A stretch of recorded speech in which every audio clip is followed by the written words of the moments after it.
ever dreamed of exploring beyond? Welcome to the new space age.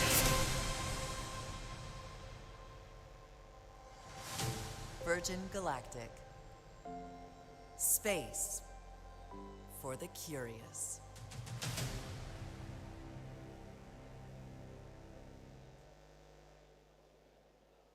Beyond limits, beyond horizons, beyond Earth itself, he helped turn a childhood dream of space into a commercial reality. As the former chief commercial officer of Virgin Galactic, he stood at the forefront of one of the most daring ventures of our time, opening the gateway to human space travel and redefining what ambition truly means.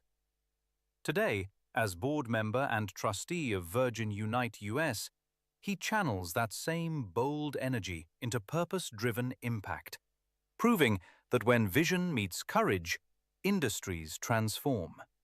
And lives do too. Ladies and gentlemen, get ready to be inspired.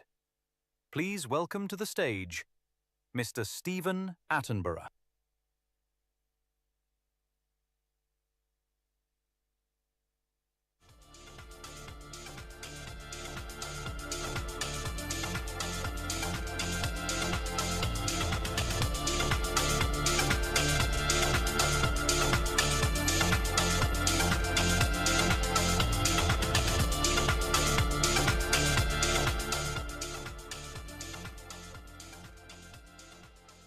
Good afternoon, everybody. What a welcome. I don't think I've ever done anything quite like that before, so thank you so much, and it's really wonderful to be here in Chennai this afternoon. Who's been to London? Anybody ever been to London? If you have been, you'll know that to escape London in January and February is a very good thing to do, because they're two brutally cold and rainy months over there, so I was particularly pleased to get the invitation to come to your beautiful city, and every time I come to India there is a vibrancy and an energy which is just so inspiring. So thank you so much for inviting me, and hopefully we'll have some fun in the next hour or so going to space. So let's see if this works.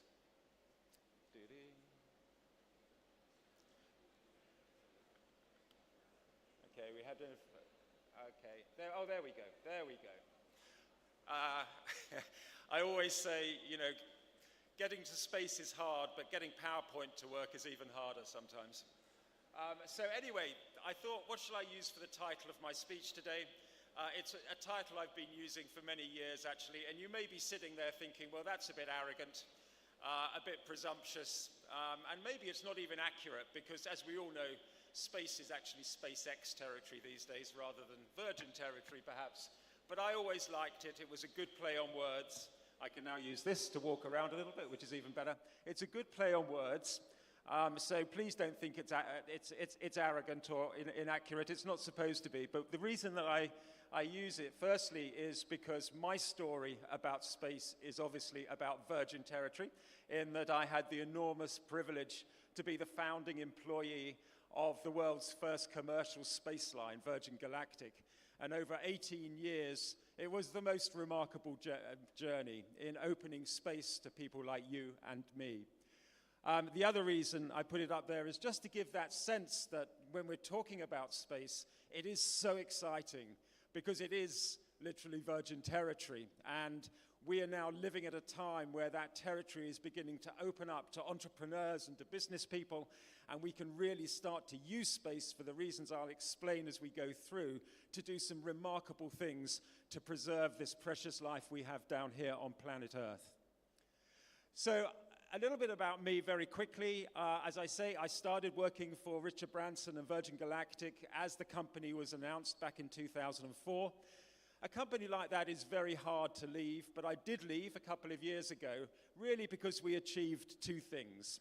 Firstly, the main thing was that we actually took people to space. And of course, the first flight, which I'll talk a little bit more about, flew our founder, Richard Branson, to space aboard his own spacecraft, which was very exciting, and some other great people as well I'll talk about in a moment. And then we started to fly our first passengers. And that's what we had been working towards for about 17 years, believe it or not. It was a very long development program because space is hard. And when people ask me about how I would define my time at Virgin Galactic, other than saying it was a lot of fun, I would say it was really hard. And I know a lot of you are doing really hard things too, and I hope a lot of you will start to, at some stage, put those to work in the space industry. But space is fundamentally hard because you're talking about an environment which is fundamentally hostile and different, particularly if you're going to put people there. The second thing is, and it always comes down to money, doesn't it? But space is not only hard, it's also expensive. We were able to list the company on the New York Stock Exchange. It became the first human spaceflight company ever to be rated in New York or to be listed in New York. And so it put the company on what was a firmer financial footing. And that seemed to be like a good place to leave, although I am still a member of the Virgin family, as was explained earlier. So that's a little bit about me. You don't want to know anything more about me. I'd love to know something about you. So let's go to space. And I'd like to start off with a question, and you can just raise your hands. In fact, 2 questions. And I've been asking these 2 questions for many years now to audiences all around the world. So let's see how you compare here in Chennai this afternoon. So the first question, with just a raise of hands, is how many people here, given the opportunity and with a reasonable assurance of safety, and irrespective of ticket price or make the ticket price relevant, how many people here would like to blast in a rocket out of the world's atmosphere into the blackness of space, be able to float in 0 gravity around the cabin of your spaceship and look down on our beautiful planet? How many people here think they would like to do that? Come on, come on, come on. Yes, good. It's getting more and more. Very scientifically, I would say that was about 70%. Second question, how many people expect to become astronauts? Yes. Yes. Okay, so I would say that was not an untypical reply to those questions. And I've asked those questions to school children in New Zealand and CEOs in New York and to budding tech entrepreneurs in New Delhi, and you get very much the same response in that, generally speaking, most people would like to go to space. And generally speaking, most people think they never will. And that's really what we were here to change and what we hope to change and what the industry is changing. So that I hope in a few years, maybe when you're a little older or maybe when your kids are in an audience like this, you'll get the same response to the first question is, yes, I'd love to go. How many people expect to go? Well, of course I'd expect to go because it's accessible. So that's really interesting. I'm glad you sort of share our belief in all that. Oh, sorry, we'll get better with this. And that's just a little picture of when I was explaining, what you might experience if you went, that awe that people express when they look out of the window of their spaceship, and we'll talk a little bit more about that in a second. Now, the reason I think that most of you put your hands up that you would like to experience space is because you're human. And we all know that we live in a world which has perhaps got unprecedented challenges. We also live in a world which perhaps has got unprecedented opportunities to meet those challenges. But to do that, we need to be explorers. We need to be motivated to discover and to explore. And fortunately, as humans, we are hardwired to do that. It is actually something which gives us probably more exhilaration and pleasure than anything else. And that's why I guess you're here at university, because you want to explore, you want to discover, you want that exhilaration which comes with discovery through exploration. And so as human beings, our questioning has always been relentless as our search for answers. And that is more necessary, I think, today than perhaps it's ever been. And of course, because we have that DNA, because we love pushing boundaries, we love seeing what's over the horizon, that real inherent desire to explore and to ask questions and get them answered, our history is populated with great people. who sometimes do that to an extent that probably none of us, or maybe none of us, ever will. And you can go through back to the Great Age of Discovery and all those European explorers. I thought today we should just very quickly mention one who's a little bit more local, and that, of course, is Tenzing Norgay, the Nepalese Indian explorer who stood at the top of the world for the first time as a human being in 1953. The other one, I think, in terms of exploration, which really stands out and very relevant today, was 16 years later in 1969, this world, planet, human-defining moment when two men, Buzz Aldrin and Neil Armstrong, stood on the moon for the first time. It inspired a generation, and still, I think, could be argued to be the pinnacle of human exploration and achievement. And that takes us nicely onto space, of course, because that, although it was huge, and none of you here would remember it, I'm pretty sure. I can actually just about remember it, watching it on TV, on a black and white TV in the UK. But that was not the end of exploration, space exploration. It wasn't even the beginning of the end of space exploration. It probably, well, maybe was the end of the beginning. And where we are now, and why I'm here this afternoon, really, is to tell you that we are at the dawn of the second space age. And it's a space age that is not defined by government agencies doing remarkable and brave things. It is a space age which is defined by private companies building and operating private spacecraft, and in doing that in a commercial way, this is getting very worrying, doing that in a commercial way, opening up new markets and new applications and new business opportunities using space that have never been available before. India's doing great work in this, you'll be pleased to know, as are many other countries around the world. So welcome to this second space age. And I think perhaps the most exciting, and there's a lot of evidence that we are in this space age. It's not something that's just over the horizon. We're really there now. And probably the best evidence is that for the first time, private individuals, albeit fairly wealthy private individuals at the moment, have been able to experience what only very, very few superhuman government employees have been able to experience before. They've been able to experience space for themselves purely by buying a ticket. And those people have flown to space in 3 different spacecraft, 3 different private companies. We've had Blue Origin, which of course is owned by, somebody shout it out, Jeff Bezos, still here? Yeah, Jeff Bezos, Blue Origin. And then the best known, I guess, of all is the Dragon spacecraft from Elon Musk's SpaceX, which have also been incredibly successful in taking people on really ambitious space missions. And then lastly, but not least, my own company, Virgin Galactic, with our spaceship VSS Unity, who have also been able to take people to space, who dreamt about going to space probably all of their lives, and they were able to buy a ticket, and we were able to take them. And that has never happened before. So that is the bit that we want to talk about this afternoon, mainly because it's the most inspirational and exciting. It's about you going to space in the future.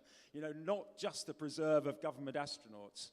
But other stuff is happening as well. So much stuff is happening as well. I was saying a little earlier that when I first started to work for Virgin Galactic, we used to go to conferences which were put on by the government space agencies. You might call it old space, you know, first space age conferences. And the idea that private companies could get involved in building and operating spacecraft was seen as almost science fiction, and slightly unwise science fiction, that this wasn't an industry that was suitable for the private sector. It was too hard, too tough, too dangerous. We used to talk about the fact that we thought companies could do it, and indeed, as you've seen, they have. We also used to talk about other benefits that could come from the commercial space age. And I used to talk about, you know, how about having big arrays of satellites which would give global internet connectivity? How about looking at our server farms, our data centers that use vast amounts of power? How about putting them in space, because they can have unlimited power from solar energy? And you know what? That science fiction, which was only 15, 20 years ago, is now for real. And you know, all of you will be aware of Starlink, I suspect, which I think has now about 7,000 satellites in space launched by SpaceX, with the plans for a lot more. You've got Blue Origin talking about TerraWave now, and starting to really see the benefits of space to our everyday lives, the transformation that space will bring to our personal and our business lives. India's doing great things here as well. A lot of startups. It's an energized new economy for India and for many companies around the world.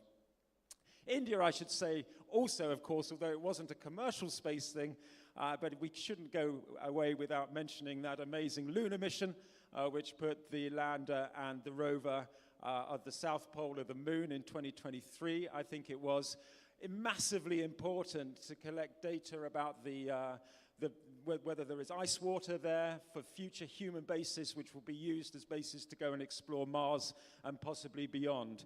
And India's obviously doing very good at doing things on a budget, and that I did read, I don't know whether it's true or not, that the budget to get that lander onto the south pole of the moon, which had never been done before, was about half the budget that it took to make the film Gravity. So well done. So that's Starlink and a lot of other applications. I want to now step back, and I'll just miss those two actually. So I want to, no, I don't want to step back yet quite actually, sorry. I think that there's a lot of dramatic footage that comes out about what the second space age is achieving, whether it's space tourists having a great time in space, whether it's the benefits of Starlink, or whether it's the rover on the moon, or whatever it is. But I also always think that this next bit of video is probably the most spectacular example of what private companies, what private sector can achieve if they put their mind to it. And they're not doing it without decades of government investment and sacrifice and so forth, but they are doing it in a way that governments probably would never have thought of doing it. Now, I don't know whether you get set really hard tasks by your tutors, I'm sure you do. But imagine sitting in a company meeting one Monday morning and the boss saying to you, okay, we've got a bit of a challenge here. I want you to go away and get done pretty quickly. We've got the world's biggest rocket. This thing is enormous, but it needs to be reusable. So the first stage of that rocket, which is just a tower full of fuel, needs to be returned to the Earth safely so we can reuse it time after time after time.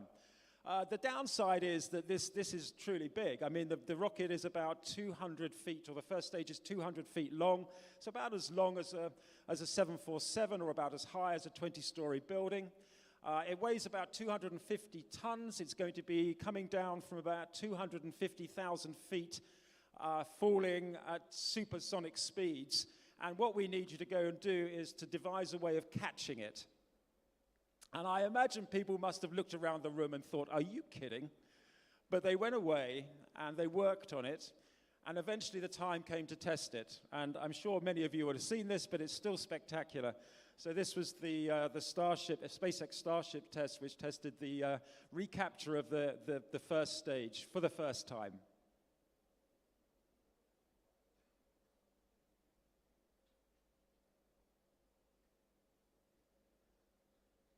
So here it comes, as I say, it's about 200 feet long,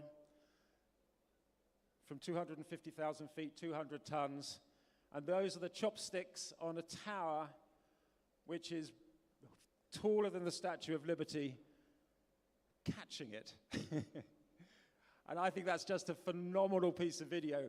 Reusability with so much of life is key to the second space age. If we're going to make space affordable, open access to space, reusability of spacecraft is absolutely key. And that is probably one of the best examples of how the private sector, when it puts its mind, its creativity to these problems, can come up with astonishingly successful solutions. And this is the Starship on the launch pad. We'll talk about that briefly at the end. Now I do want to go back a step or two and to talk about Virgin Galactic. So I said that I joined Virgin Galactic in 2004. I happened to be the first employee. And I knew about Virgin. I'd grown up with Virgin, you know, Virgin Atlantic, the other Virgin companies. I sort of knew about Richard Branson, and I think I admired the brand. It seemed to be, you know, refreshing and new. It was doing things in ways that hadn't been done before and seemed to be doing it well. So I was just over the moon, I suppose, to use a space term, when I was asked to go and talk about this new venture. But I do remember when I was going to see Richard Branson for the very first time, which was a little bit daunting, was thinking, like, why on earth does he want to do this? And I did remember a little story that he told in one of the autobiographies, which was that he was at a conference like this many years ago, and there was somebody in the front row who put their hand up at question time and said, Richard, all I want to do is to become a millionaire. I don't care how I do it, so just give me the quickest route to becoming a millionaire. And Richard said, that's extremely simple. All you need to do is two things. Firstly, you need to make $1 billion, and then you need to start an airline, which was a joke, because airlines lose a lot of money. And so when I was thinking about this funny little apocryphal story, I thought, well, if it's true for airlines that they can lose a fortune, I can't imagine what it means for space lines. So I was very keen, before I committed myself to working for this weird and wonderful company, to try and understand what the motivation was. And so we had a chat, and the chat went something like this. Richard said, look, you know, the Virgin brand is unusual. We've launched hundreds of companies over the years. They span just about every sector and industry that you can think of. And so that's unusual for a brand, because a brand generally keeps to sort of what it knows. And he said the way we look at things is that if we see an industry or a sector, regardless of what it is, that we're interested in, but we also feel is letting its customers down. Perhaps it's become lazy and complacent. Perhaps there's some sort of cartel of providers that really are sort of acting together rather than the interest of their customers, acting for themselves. And if we see that opportunity, we're happy to give it a go. And so we will incubate, you know, we'll put together a team, we'll bring a set of values, the way that we do business, we'll install that in that team, we'll shake things up in the industry, and we'll see whether it works. Frankly, sometimes it doesn't. There was once a Virgin Cola, and you don't see that anymore, I don't think. And sometimes it does, from some of these brands that you see behind me. So I said, okay, I get that. I absolutely understand that, and you've obviously been very successful at doing that. How does it apply to space? And he said, well, I can just about remember JFK standing up in 1961 and making this crazy promise to the United States, which was probably more based on politics than it was on science, but saying that the US needed to get ahead of the USSR in terms of space exploration so that they would commit to taking men to the moon and bringing them back safely within that decade, so in the space of nine years. And he said that was incredibly inspirational. It defined a generation, because not only did he say it, but they did it. And he said, and I was part of that generation. My mum, you know, invited me back home from London. You know, we saw the moon landings. And my mum at that time said, that looks great, doesn't it? And she said, the exciting thing, Richard, is that, you know, because you're right at the beginning of this and that you're young, you're going to be going on holiday to the moon by 1985, because this pace of change is so extreme. And he believed his mum, and he wanted to do it. You know, he read about the accounts of astronauts and what great times they'd had, the beauty of looking at the Earth from space, the magic of zero gravity, all these things. And so he really hoped and believed that he would have an opportunity to go. But 1985 came and passed, 2000 came and passed, and it was evident that nobody was going to take him. And so he said to me during that meeting, believe it or not, despite the fact that I want to go, and I imagine probably billions of people would like to go, only at that time fewer than 500 human beings since the 1960s had had a chance to go to space. And that is just extraordinary. And so he said, so that is like any other business as far as I'm concerned. You know, there is something which is clearly a great experience. It's an experience a lot of people want to have, and yet nobody is being allowed to have it. And that's like where we like to come in and try and do things differently to make customers more happy. So I said, okay, I can see how it fits into the Virgin business model. And then he said, but there's something else. And he said, the thing about space and about all Virgin businesses is they should have like a higher purpose. It's not just about what we do and how we do it. It's about why we're doing it. And so he said, I've been thinking a lot about the why of space, and it seems to me that this is not only going to be a great customer experience, but opening space is incredibly important. There is a very serious purpose to being part of this transformation. Because we all know that we're facing huge challenges down on planet Earth, probably unprecedented challenges. It doesn't matter where you live, you're going to get affected by those challenges. And there is no silver bullet. Nobody in this room, however clever you are and however brilliant your career is, will not, I think, come up with a silver bullet to solve all our challenges in the next decades. However, what we also know from the experience that we had in space is that space really matters. The way, even back in 2004, the way that we communicate, the way we navigate, the way we forecast weather, we know the way that we know where we came from and where we're going to, has all been immeasurably improved by the access to space that we have. And he said that I believe, if we can have better access to space, then we can start to really make a positive impact to the sustainability of life here down on Earth. And so I said, okay, I get that. I understand why it's a good Virgin business. I also understand why it's got a lot of purpose. And so off we went. And we defined that. I mean, you can use all sorts of words to sort of decide, to express your purpose as a business or an organization. The ones that we used are behind me here, which together we open space to change the world for good. And I'm often asked, why bother spending money on space when there's so much to spend money on down here on Earth? And I say, actually, those two things are not mutually exclusive. In fact, they're inextricably linked. And it is by going to space that we can look back and help the sustainability of planet Earth for future decades and centuries. And so, coming back to the conversation with Richard, he said, well, we did exactly the same thing with airlines, with Virgin Atlantic. We decided that British Airways and others were not really doing well enough. We could shake things up and provide a much happier service for our customers. So we registered the brand Virgin Atlantic. We went out and we were able to lease a Boeing 747, and the rest is history. And he said, so I had originally intended that we should just do the same with space. We go to the Russians or the Americans and try and lease a rocket or whatever one does, and we'll put the Virgin brand on it and start taking people to space. And he said, however, I was quickly told that that was not a good plan, because despite the fact that we have been sending humans to space since 1961, in 2004 at least, the technology that had been used had not really changed. In fact, it hadn't really changed at all. It wasn't that it was unreliable exactly. I mean, it still had high risks attached to it. It was more the fact that it was not built with a commercial mindset. These rockets, generally, you had to throw them away after each mission. They didn't provide a particularly nice customer experience. They were delivered, or they were built and delivered to a governmental purpose. And so he said, I quickly became aware that, we just couldn't run a business with one of these. Apart from anything else, the reusability would just put us bankrupt after the first flight. He said it would be like trying to run Virgin Atlantic and dumping the plane in the Hudson every time you got to New York and having a new one to go back to London. It's not going to happen.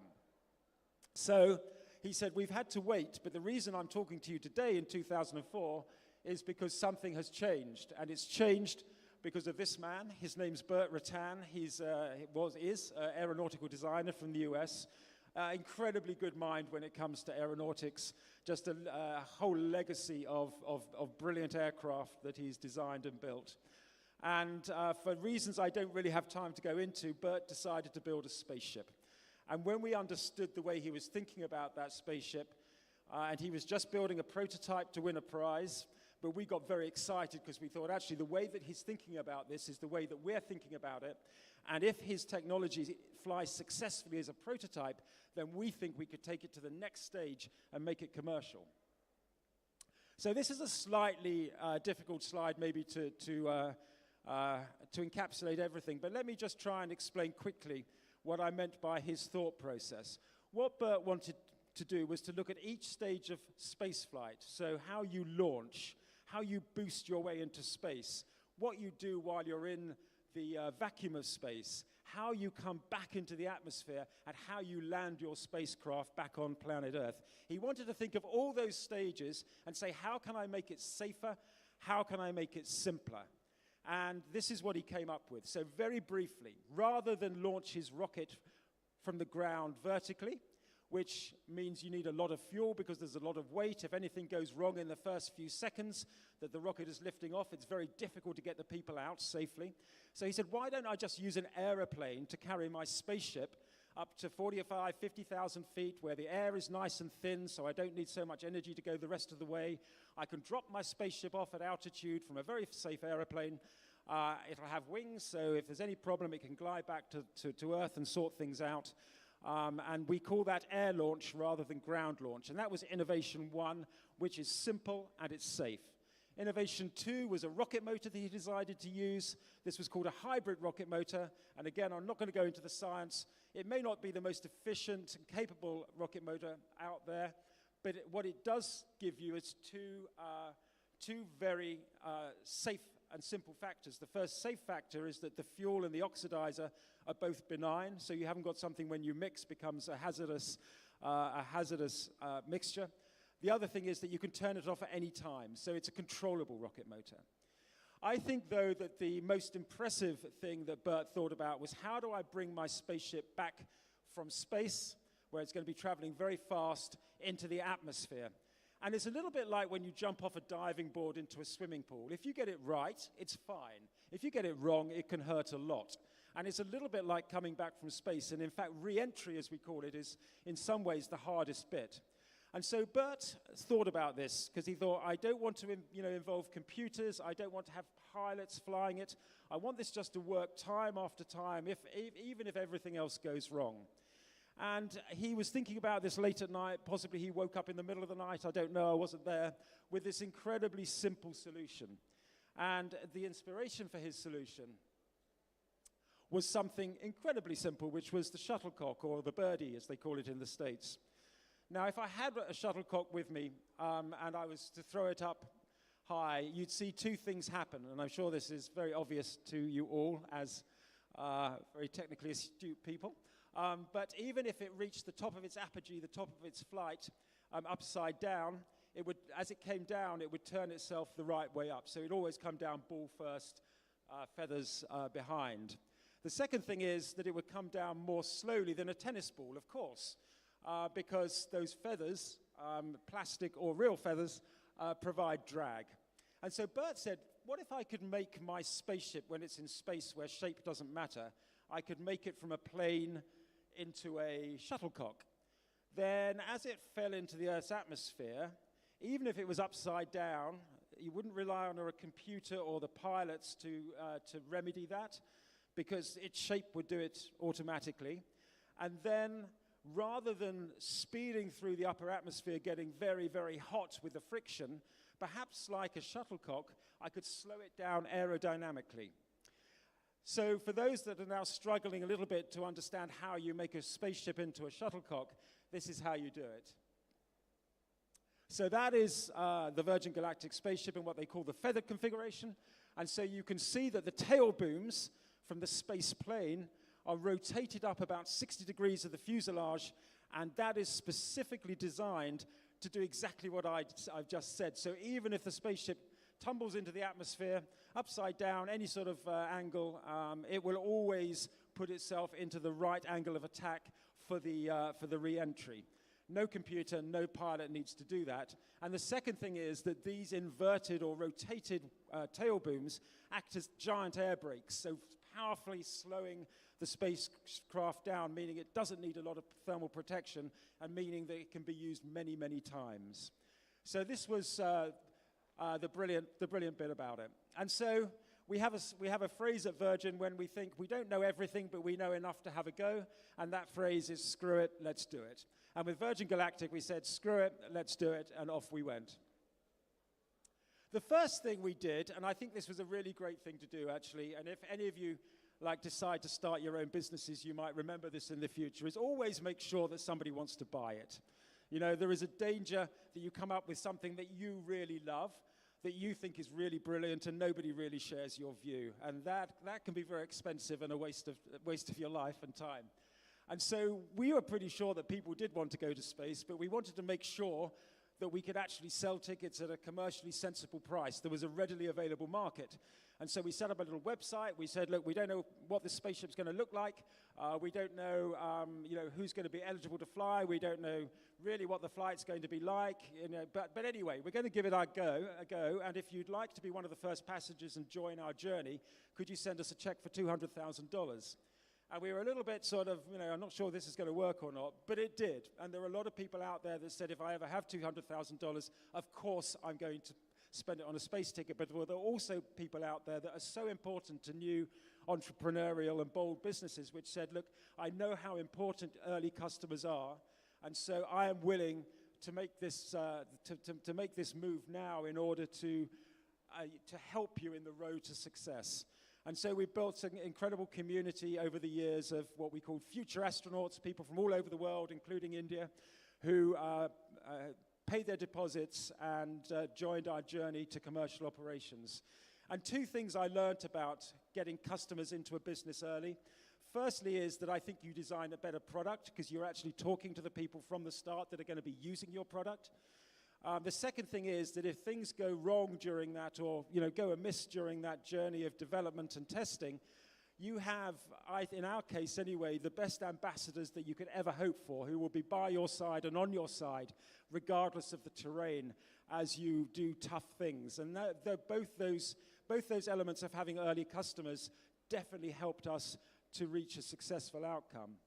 I also learned, and this is perhaps, if you're going to run an experiential business or something like that in the future, is that there is a huge amount of value in anticipation and preparation.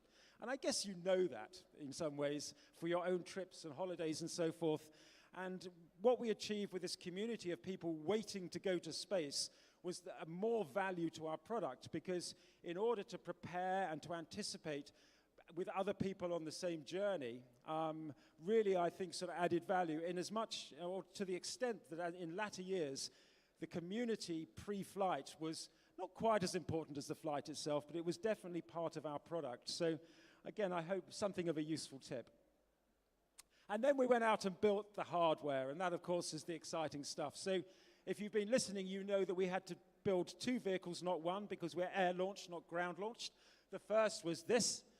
This was the carrier aircraft, a completely custom-built, all-carbon composite aircraft, the largest all-carbon composite aircraft of its anywhere in the world when it was built.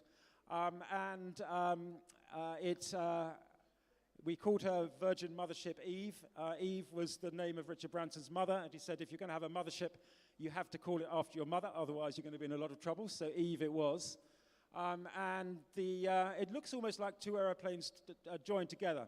But the aircraft is driven from the right-hand side, and the big space between the two fuselages is where we hang the spaceship on that incredibly long and strong carbon wing spar. The other side, actually the left-hand fuselage, to let you into a secret, that's just structure. Nobody sits in there. It's empty. It's not pressurized. It actually doesn't have any windows, but when we first flew it without any windows, it looked horrible. And so we stuck decals on to make them look like windows, to make it look a lot prettier, which I think it does. So that's VMS Eve. And then we built the spaceship, and this is Virgin Spaceship Unity. This is the spaceship that took Richard Branson and our first customers to space.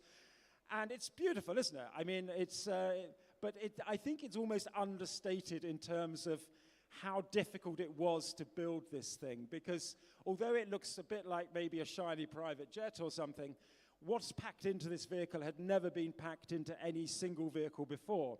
And so just think about it. It has to be capable of being attached to an aircraft and taken up to 45 or 50,000 feet. It has to be capable of being a high-level glider as it's released. It has to be capable of being a supersonic rocket-propelled spaceship to blast its way out of the Earth's atmosphere. It has to be capable of being a spacecraft to keep its occupants safe in the vacuum of space. It has to be a reusable re-entry vehicle to be able to come from space into the Earth's atmosphere safely time after time. And of course, it needs to be able to make a safe landing as well. So that's why it took a long time, because although it looks quite simple from the outside, and in fact, it's not that sophisticated, what it needs to do is unprecedented. That was Unity. One of the things I also learned, and I would say to anybody who's starting new businesses in the future or now, is that if you really express why you're doing what you're doing, you set out on a bold and purposeful journey, it's surprising how many people want to be a part of it. And we had a lot of examples of that.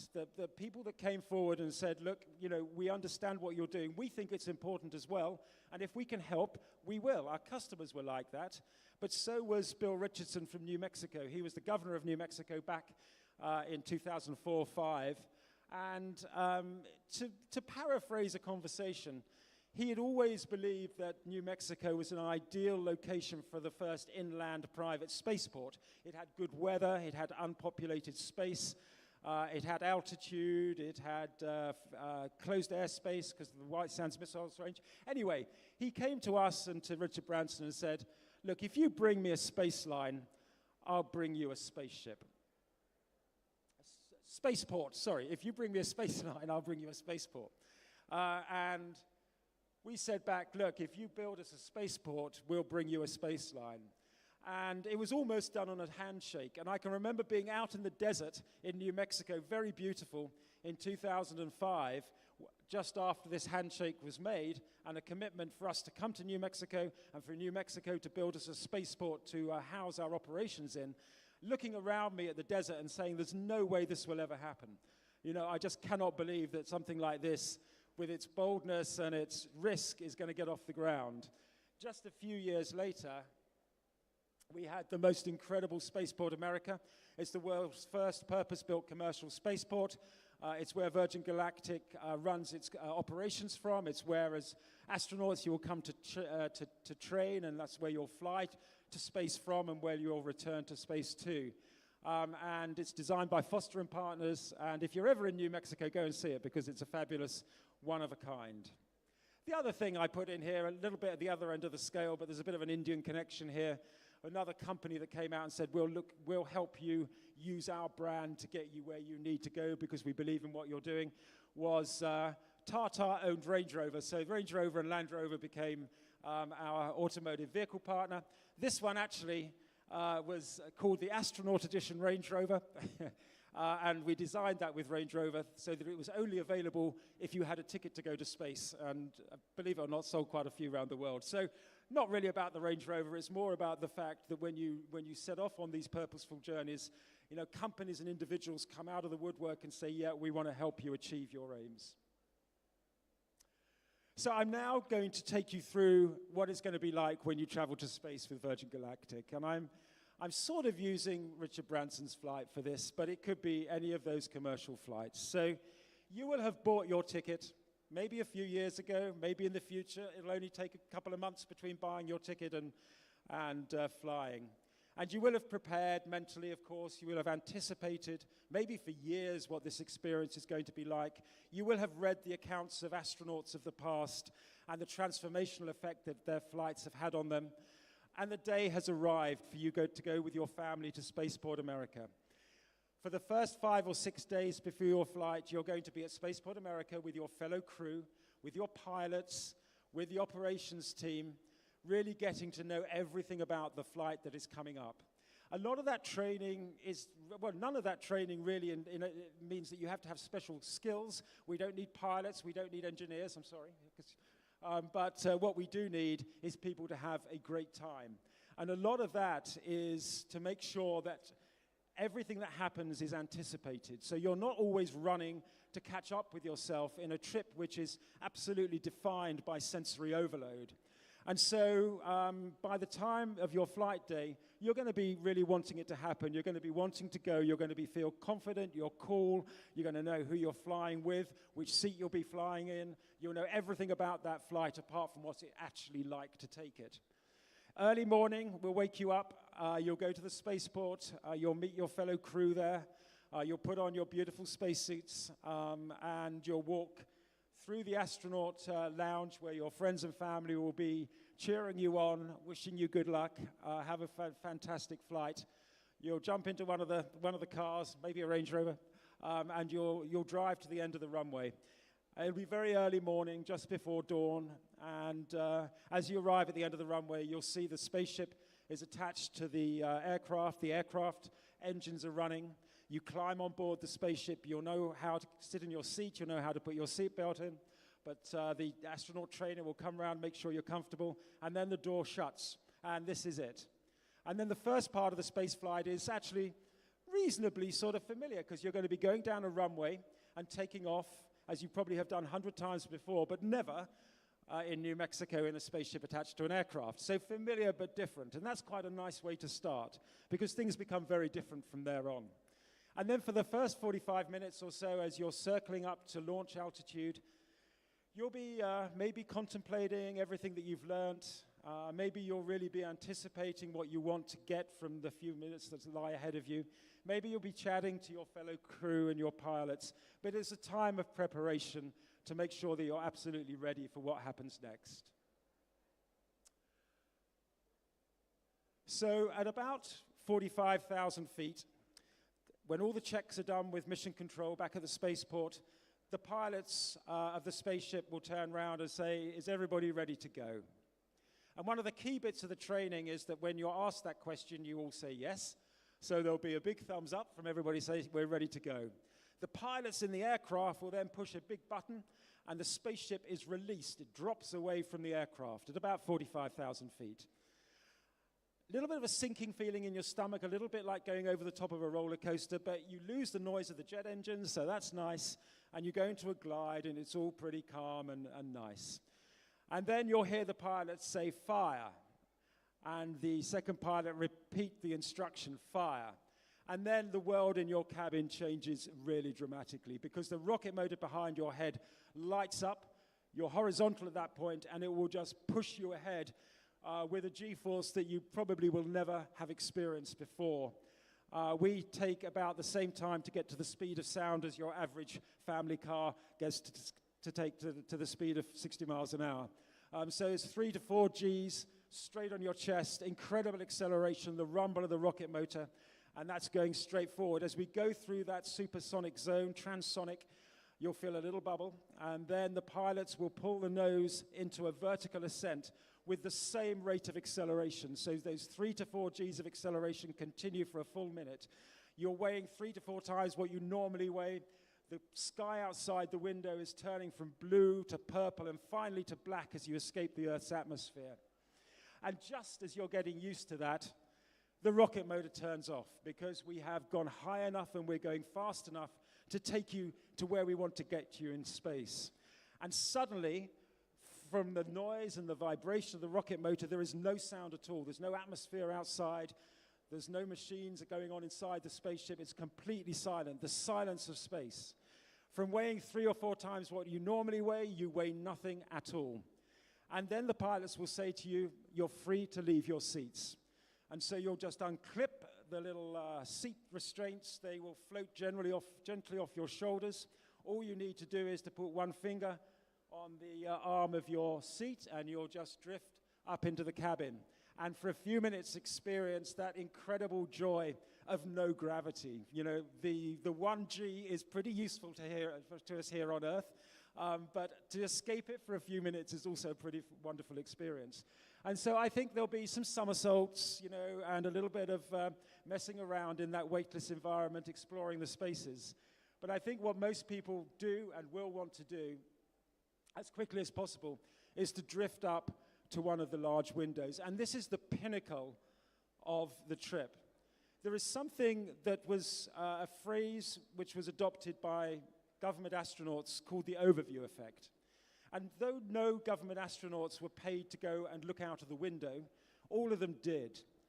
And almost without exception, professional astronauts of the past come back from their trips having lived very exciting lives before that, and they don't talk about their space trips for a week or a month or even a year. They talk about them for the rest of their lives because they are profound and they are transformational. And the reason they're profound and transformational is not because of the ability to look out into the blackness of space, it's the ability to look back on our beautiful planet from a different perspective. And what astronauts tell us, and what our customers now tell us, is that when you look down on the world from space, you see a world which is beautiful but fragile. There's a very clear need to really protect that fragility. You can see that the atmosphere, when you look up at it from the Earth, looks like it goes on forever. When you look at it from space, you can see that it's thin as an apple skin. You're also looking at a world without borders. And you can see quite clearly that there is so much as human beings that unites us rather than divides us, that we are actually all in this together, that we are fellow citizens on Spaceship Earth. And those incredibly profound and transformative effects of being able to see the planet from space is something that I think may just be very powerful as we are able to afford that experience to a far larger group of people than have ever had it before. And then maybe you're going to want to say something, just to record, your feelings in this remarkable position of being outside the Earth's atmosphere. And I think if it works, we should have what Richard Branson said in space. So let's have a look at that.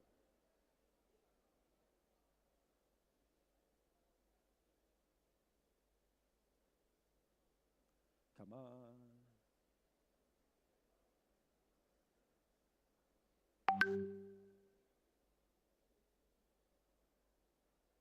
There should be volume with this, obviously, but fortunately it has subtitles.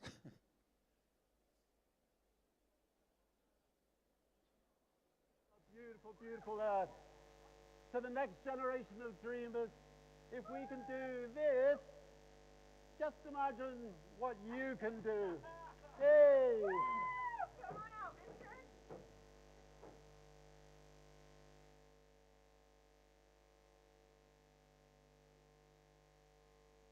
And then, of course, you're going to be coming back to planet Earth and as a changed person. One of the exciting things on Richard's flight, and you may have seen her in the background there, that included somebody who worked for Virgin Galactic, a mission specialist, whose name is Sirisha Bandar. And Sirisha is Indian-born, and I think she, correct me if I'm wrong, I think she became the second Indian-born astronaut, a female astronaut, that is. And Sirisha is an amazing, amazing girl, and I've also got a little video of what she said as well, which I thought might be of interest to you, bearing in mind her place of birth and her background. And again, if we could have volume for this, that would be great.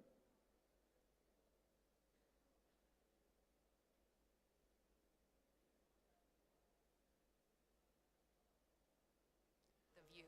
Can we get volume? I've heard about the view from many people, but I think until you experience it yourself, that is a life-changing moment.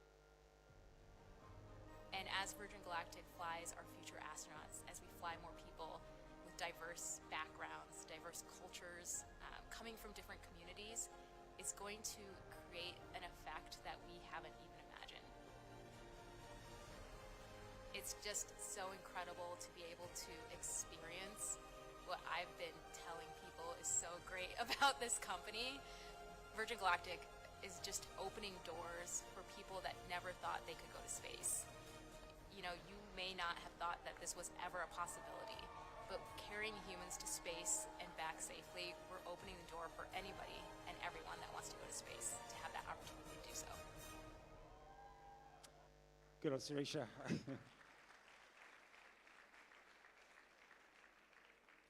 She was excited to know that I was coming to India, so I said I would play her video. So I've just about finished now.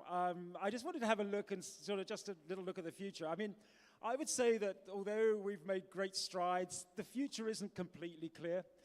Virgin Galactic at the moment has stopped flying customers while it builds a production spaceship, because although it proved that it could fly people to space repeatedly and safely, it needs to do it now in a way which is commercially viable, which takes a production rather than a production vehicle rather than one which was built for test flights. Blue Origin have just announced that they are pausing their suborbital human spaceflight operations. SpaceX, of course, are doing they're doing orbital and longer time period trips, which are a lot more expensive. So I'm not exactly sure where the future lies, but there are a couple of things that I'm quite interested in. One is that the company here, which again is in a bit of a hiatus, but I think is going to be successful, is called Space Perspective. And rather than using rockets, which are expensive and technically and operationally quite complicated, they've actually using a balloon. Now, a balloon, as you will recognize, can't really get into space, but it can get you very, very high and will give you that black sky experience. It's very gentle. It's much cheaper. You could take your whole family potentially on that. And unlike, I think, any of the, well, certainly the Virgin Galactic or Blue Origin spaceships, this one also comes with a toilet. So I think that's going to be popular. And then to finish with, we come right back to this, this monster, Starship from SpaceX. And I think they've flown 11 times now. They've got a way to go, but I suspect they'll be successful. And I just wonder whether, as far as human spaceflight is concerned, whether this, a little bit like the Boeing 747, was the great democratizer of mass air travel, whether this will be the great democratizer, or rockets like it, of space travel, because you could put 100 people onto this machine. And you could fly them into orbit. You could potentially even fly them from London to Australia in a couple of hours. You know, I mean, it's so we shall see. But you know, I think there's a lot to be enthusiastic and excited about as we go forward. So keep your eye on this one. Keep your eye on Virgin Galactic. Keep your eye on Space Perspective and on the space world in general. As I said, I don't know what you're all thinking to do for careers, but the space economy is just going crazy right now. I think in 2024 it was worth about $600 or $700 billion. It's forecast to be worth $1.5 trillion in 2035 as people start to discover the fact that low-cost launch, which we now have, opens up so many business opportunities. And I'll finish with a little analogy from Jeff Bezos, actually, just to make that clear before we go to some questions, if you have some. Jeff Bezos, who of course runs Blue Origin, said when he started Amazon, he had a good idea. It turned out to be a very good idea, but he didn't need to invent the infrastructure. The internet was there, logistics were there, online payments were there. All he needed to do was to take that infrastructure and put his idea on top and do it well, which he did. He said the trouble until recently is that if you have a fantastic business idea which involves the enormous potential of space, it's going to be really, really difficult to achieve that because the cost and availability of space launch has been so high and so rare. And what I think all of the space entrepreneurs would say if you put them onto a stage like this, ignoring their competing technologies, ignoring maybe their ultimate visions, is, you know, what do we want our legacy to be? And I think it is that we transform this narrow footpath to space into a broad highway that everybody can use, because then we can truly change the world for good. Thank you very much.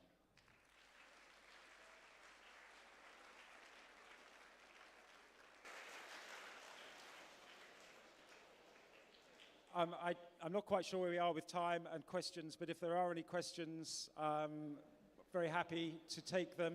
There's one little video we might play as we're going out as well, but anybody have a question?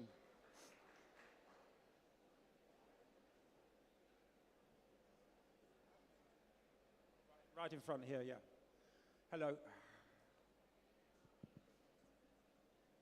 So, you told that in 2004, there wasn't any idea of space travel, and you just put out an idea that give us $200,000, we'll get you that thing, right? So how do you think, how did you keep that investors be invested in that idea which doesn't exist, the technology which doesn't even exist at that current generation? Because in 2004, there wasn't that much big of a technical leap, right? So it was a far future of a foresight. Yeah. So how do you think you kept the investors into that concept which didn't even exist at that time? I mean, that's a really great question. For those that I think that didn't hear, to paraphrase it, is like, you know, if you were asking people to step up to the plate before you had really any idea other than a sort of vision, how do you keep them on side, I think is what you're saying. I mean, the first thing to say that these, actually the customers, we didn't make them investors. So the investment was coming from our billionaire friend mainly at that time. But they nevertheless did pay us their ticket price up front, which was a big commitment, the $200,000. And I'd say, I mean, there's a lot of answers to that question, but firstly, it is to really bring those customers into the tent. You know, we have a brand, I think, which is trusted. And so we gave customers access to what we were doing, which was uncomfortable at times, but I think it enabled them to continue to evaluate whether we were keeping to our side of the bargain. And our side of the bargain was we will pursue this as hard and as fast as we can without compromising safety, and we will get you to space as soon as we believe it's safe to do so. And we will invite you in to make sure that you think that we're still doing that. So there's that element. I think the other element was that, you know, they actually had a good time. And that's this element of community. So they were mixing with other people who'd made the same commitment. We were doing cool things together. We were visiting the factory. We were doing other things. And so they really started to value the community and value the anticipation and the preparation that I was talking about. So, and then the proof of the pudding, you know, we had a really bad day with a test flight accident. And I didn't know whether we'd have any customers by the end of the day, but in fact, exactly the reverse happened, and they were our best ambassadors speaking out about why they believed in the program. Thank you so much.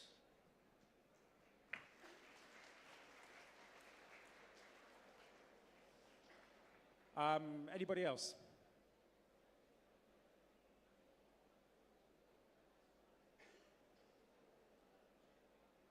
Okay, well, if I'll be around, so do grab me afterwards if you had anything. But maybe we're probably very short of time, but I'll put the last video on anyway, and then you can watch it or go and get a cup of tea or whatever you want to do. Thanks again. Can we get that last, go back to the presentation and put the last video on, please?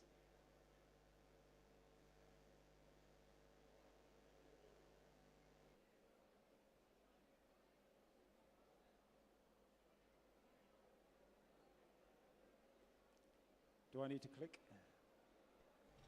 Oh yeah, there we go. This needs sound as well.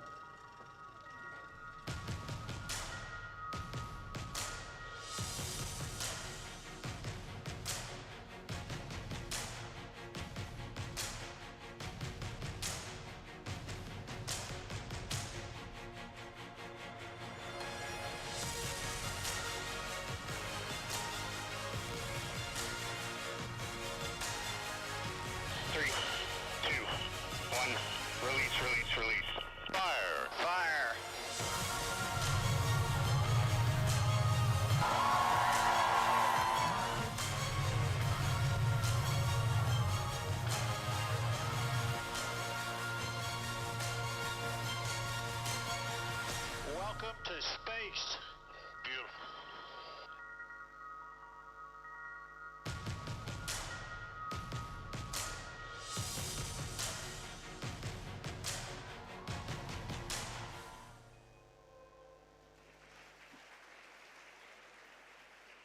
Okay, that really is it now. Thank you so much again. Thank you.